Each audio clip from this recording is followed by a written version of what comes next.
Good morning, students. In our previous video, I asked two questions before stopping my video. Our first question is begging an economic activity? And our second question is, what is the difference between Sakal and Vilas? Let me highlight some of the points of question number 1. Question is begging an economic activity? Then certainly begging is not an economic activity. It is a non-economic activity because the beggars receives money, food, clothes, etc. without doing any work. It is the one-sided payment. It is a transfer payment. Such activities of begging do not aid to the flow of goods and services in the economy. Also, it is an unlawful activity and cannot be termed as economic activity. Illegal activities of antisocial elements such as bribe takers, thieves, smugglers also cannot be termed as economic activities. These are some points relating to our first question, is begging an economic activity? Then our second question is, what is the difference between Sakal and Vilas? Students, as you remembered that in our video we have discussed about these two friends' differences. You may go through our previous video and search it answer. Now let's come to our today's topic, is omens or omen in labor force. It means whatever the work done by women, either in the household or in the factories or in somewhere else, can it be termed as a labor, and where it can be termed as a labor force. Actually, students, women are known to work on farms,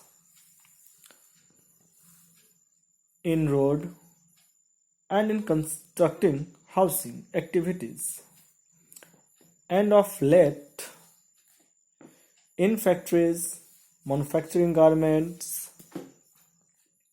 and electronic assembly plants. Skilled women workers also have been working in traditional village industries, either as self-employed or as paid workers.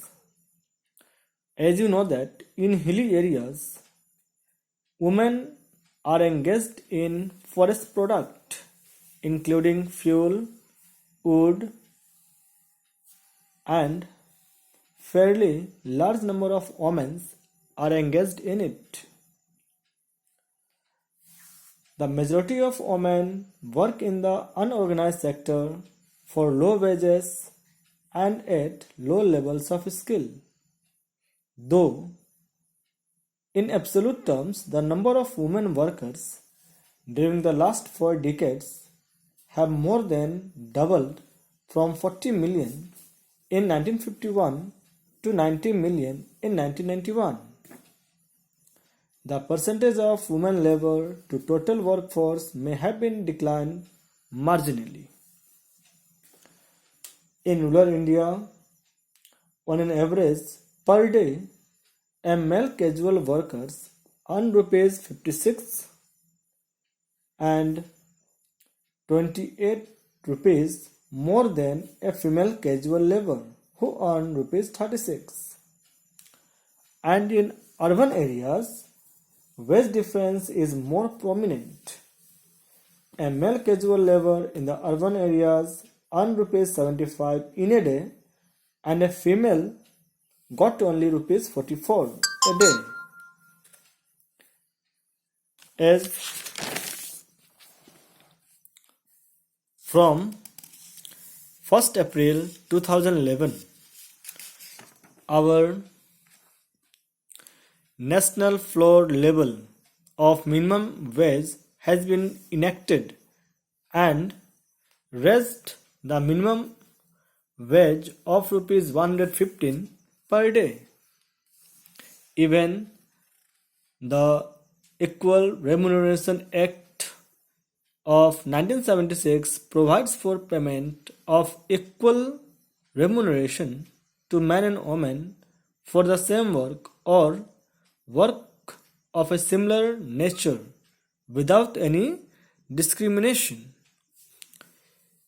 Even the Supreme Court of India has also laid down certain guidelines for the prevention of sexual harassment of women employees in their workplaces.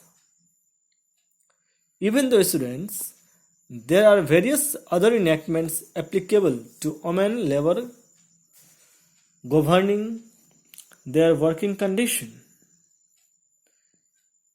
Despite of that, in our country, women faces a lots of problem relating to their health, relating to work, or relating to their educational quality.